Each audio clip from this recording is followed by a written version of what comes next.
Estimations తీసుకున్నాం గతంలో ఒకసారి 47,000 crores, తర్వాత 54,000 crores. ఇప్పుడు అప్రాక్సిమేట్గా ఎంత ఉండే అవకాశం ఉంది? మీకు ఏమైనా ఒక ఐడియా వస్తుందా? అది కాదు సార్, ఇక్కడ నేనేం చెప్తానంటే రాజశేఖర రెడ్డి గారు కుడి ఎడమ కాలువలు తవ్వేటప్పుడు ఈ ప్రాజెక్టు ఎస్టిమేషన్ కాస్ట్ 13,000 కోట్ల రూపాయలు. అచ్చా. 13,000 కోట్ల రూపాయలు అవుద్దని చెప్పి ఆయన అసెంబ్లీలో చెప్పారు. దీన్ని జాతీయ ప్రాజెక్టుగా ఆమోదించాలా? 13,000 కోట్ల రూపాయలు రాష్ట్రం భరించలేదు. మేము కాలువలు అయితే తవ్వుతున్నాము, కేంద్ర ప్రభుత్వం దీన్ని జాతీయ ప్రాజెక్టుగా గుర్తించి నిధులు ఇవ్వాలని చెప్పేసి ఆయన డాక్టర్ మన్మోహన్ సింగ్ గారిని అభ్యర్థించడం జరిగింది. ఆ తర్వాత రాజశేఖర రెడ్డి గారు చనిపోవటం, ఆ తర్వాత వచ్చినటువంటి ముఖ్యమంత్రులు ఇద్దరు కూడా ఎవరు దీని గురించి పట్టించుకుపోవటం, చివరిలో ట్రాన్సాయ్ కంపెనీ మన ఏదైతే రాయపాటి సాంబశివరావు కంపెనీ ఉందో ఆ కంపెనీకి ఇస్తే అది నత్తనడగన ఆ పనులు చేస్తూ ఉంటే అసలు అప్పటికే ఆ 7 మండలాల విలీనం గురించి కూడా వాళ్ళు అడిగినటువంటి సందర్భం లేదు, ప్లానింగ్ లేదు వాళ్ళకి.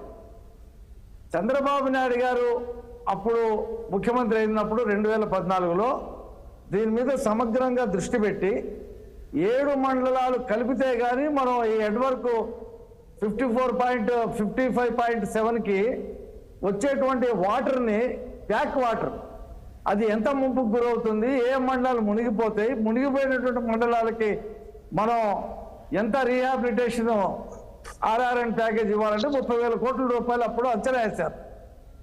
తర్వాత ఈ పవర్ జనరేట్ చేసేటువంటి ప్రాజెక్టు కూడా దీని కింద ఉంది. దీంతో కలిపి 54,000 కోట్ల రూపాయలు లెక్కేశారు.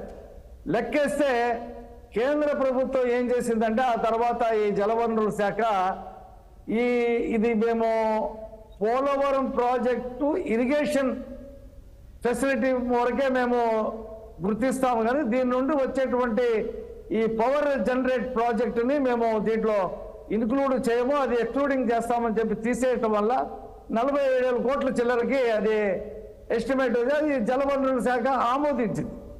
ఇప్పుడు వాళ్ళు కేంద్ర రాష్ట్ర ప్రభుత్వాలు కలిపి వేసినటువంటి ఎస్టిమేట్ కాబట్టి అందులో 30,000 కోట్ల రూపాయలు R&Rకి ఉంది, 17,000 కోట్ల రూపాయలు దీనికి ఉంది. అప్పటికే మేము 13,000 కోట్ల రూపాయలు వర్క్స్ చేసి తీసుకోవడం జరిగింది. ఒక 1,800 కోట్ల రూపాయలే మా ప్రభుత్వంలో రావాల్సిన బాకీ, అది 19లో వచ్చింది, కేంద్ర ప్రభుత్వం ఇచ్చింది.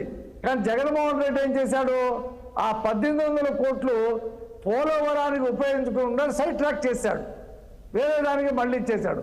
అంటే అతనికి మైండ్లో ఈ పోలవరంని కంప్లీట్ చేయాలని లేదు, ఎందుకంటే ఇది చంద్రబాబు నాయుడు గారి హయాంలో నెట్వర్క్ స్టార్ట్ అయినాయి కాబట్టి చేయాలని లేదు. అప్పుడు ఈ రివర్స్ టెండరింగ్ మీద డ్రామా ఆడాడు.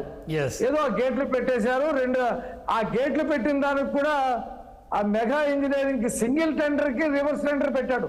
రివర్స్ టెండర్లో కనీసం 2 ఉండాలా, ఆ 2 కూడా లేకుండా ఇద్దరు ఒక్కరి చేత వేయించి దాన్నే యాక్సెప్ట్ చేశాడు. చివరికి అతను ఆ గేట్లు కట్టిన తర్వాత బిల్లులు రాలేదని మెగా ఇంజనీరింగ్ కంపెనీ వాళ్ళు గోల పెట్టారు.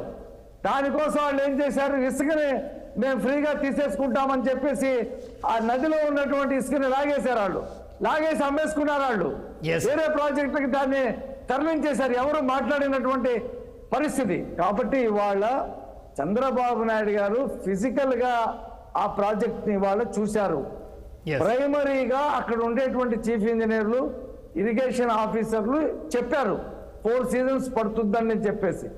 అయితే ఆయన వాళ్ళు ఉండవల్లి వచ్చిన తర్వాత సెక్రటరియట్లో కేంద్ర ప్రభుత్వ అధికారులని, విదేశీ నిపుణుల్ని, వీళ్ళందరినీ పిలిచి ఒక ప్రోగ్రామ్, అసలు ఒక ఎస్టిమేట్ తయారు చేయమని చెప్పి అడుగుతారు.